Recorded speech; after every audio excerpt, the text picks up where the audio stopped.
After I watched the Eyes Wide Shut film for the first time, there was a scene in the movie that stood with me longer than most of the film's more famous moments. Of course, some other scenes stood out as well, but this scene in particular captured something that I don't think is talked about nearly enough. Bill Harford, played by Tom Cruise, walks into a dimly lit jazz club and finds his old friend Nick Nightingale at the piano. They haven't seen each other in years. Nick is still playing for money in a club that feels half empty and half asleep. But Bill sits down, they order drinks, time slows. The conversation is ordinary with old stories, half jokes, the quiet recognition of two men who once shared a life that no longer exists in the same form. Nothing dramatic happens, yet the scene carries a weight that modern reunions almost never do. You feel the years between them, you feel the rarity of the moment. You feel that these two men are actually meeting rather than simply occupying the same space while already knowing every surface level detail of each other's lives. The jazz continues in the background, the drinks sit between them. For a few minutes, the modern world, with its constant updates and permanent partial awareness, does not exist. That feeling has become almost impossible to recreate. Social media has erased the conditions that once made reunions something special. Before you even step into a room with someone you haven't seen in years, you already know what their apartment looks like, where they went on vacation, who they're dating, and how they feel about last week's argument. The mystery is gone. The curiosity is gone. The quiet thrill of discovering who someone has become is replaced by a flat, preloaded familiarity.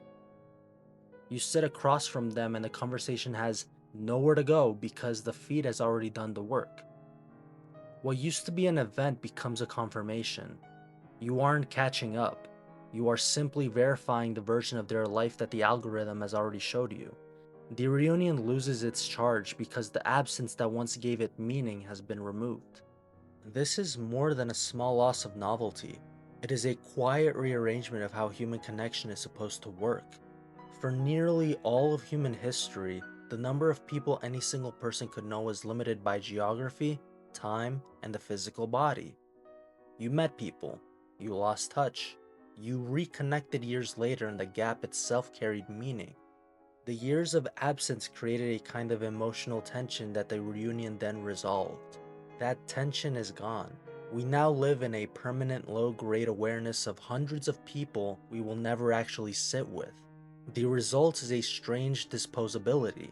Because everyone is always available in some digital form, no single person feels essential.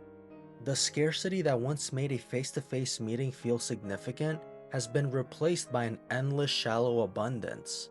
When connection becomes cheap and constant, the value of any individual connection declines. Nowhere is this clearer than in the quieter data of male friendship. Surveys tracking American men since 1990 reveal a collapse that is really hard to ignore. In 1990, 55% of men reported having 6 or more close friends. Today, that number has fallen to roughly 27%.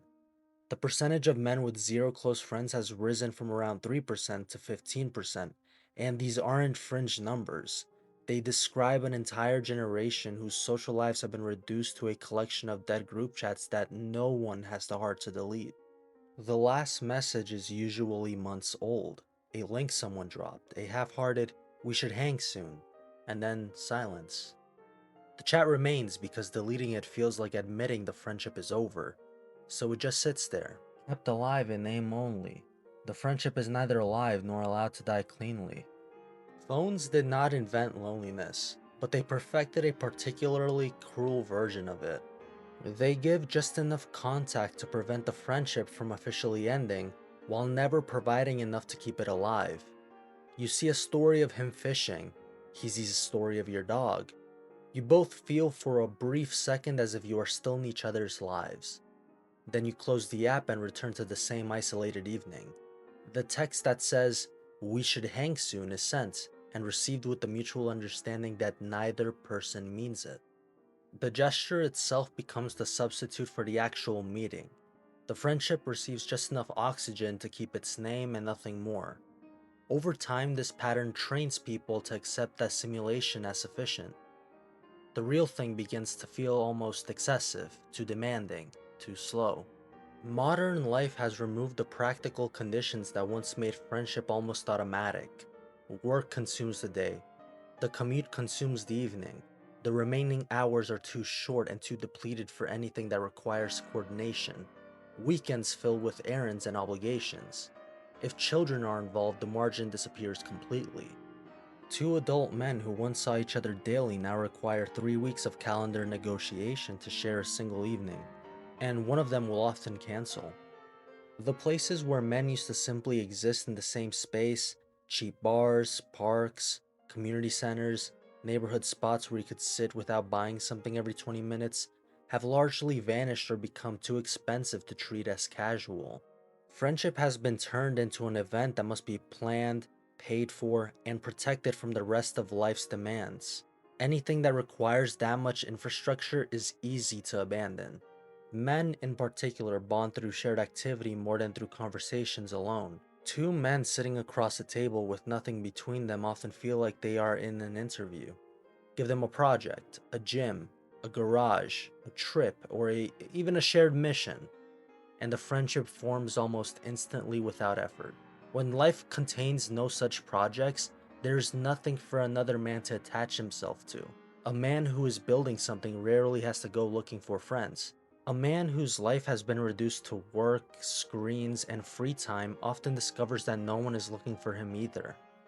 The social machinery that once delivered friends automatically, like school, dorms, early jobs full of people the same age, has shut down. After a certain age, every friendship has to be made on purpose. Most men have never practiced that skill, and the culture offers them almost no training in how to begin. There is also a generational dimension to this loss that is rarely named directly.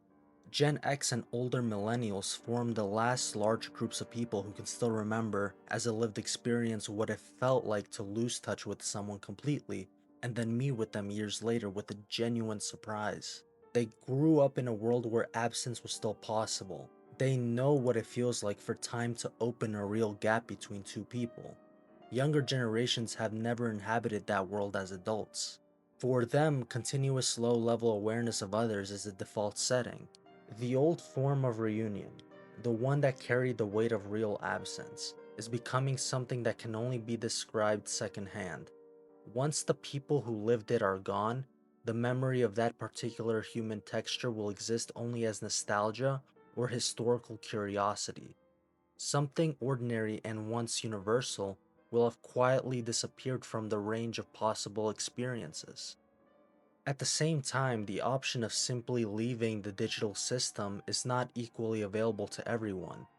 Those who manage to stay largely offline often protect something valuable: the capacity for real absence, real curiosity, and real reunion. In that sense, they are privileged. They still get to experience the slower, more charged form of connection that the rest of the culture has largely abandoned. Yet this privilege comes with costs. In many professions, creative fields, freelance work, and even basic social coordination, a complete absence from social media carries real penalties. Visibility, opportunity, and belonging are increasingly rooted through platforms that demand constant media participation. Most people cannot fully exit without accepting some form of social or economic disadvantage. They remain trapped in a system that erodes the very form of connection that they still half remember valuing. The result is a quiet double bind. The authentic experience is available mainly to those who can afford to step outside the machinery, while the majority remain inside it, half aware of what they are losing and unable to leave. The antidote is not complicated, but it is demanding. It requires treating friendship as something that must be actively built rather than passively received. It requires accepting that the old effortless version of companionship is gone, and that the new version will cost time, money, and constant effort. It requires choosing places like combat sports gyms, climbing walls, volunteer crews, shared creative projects, where people are face to face and slightly uncomfortable together, because that is still where durable bonds form. Most of all, it requires refusing the comforting lie that digital proximity is close enough. Seeing someone's life through a screen is not the same thing as sitting across from them while time slows down and the years between you become visible again. The scene in the jazz club works because the two men are actually present with each other after a long absence. Nothing about their conversation is optimized or pre-digested. They are simply there. The quality of presence is what social media has made incredibly rare, and what modern schedules have made difficult. Recovering it will not happen by accident. It will only happen when enough people decide that the cheap, permanent, low effort version of connection is no longer acceptable, and begin deliberately to rebuild the slower, costlier, more human one. The alternative is to watch the last living memory of that older form of reunion fade with the generations who still carry it, until the experience itself becomes something no younger person can quite imagine and no one older can fully explain.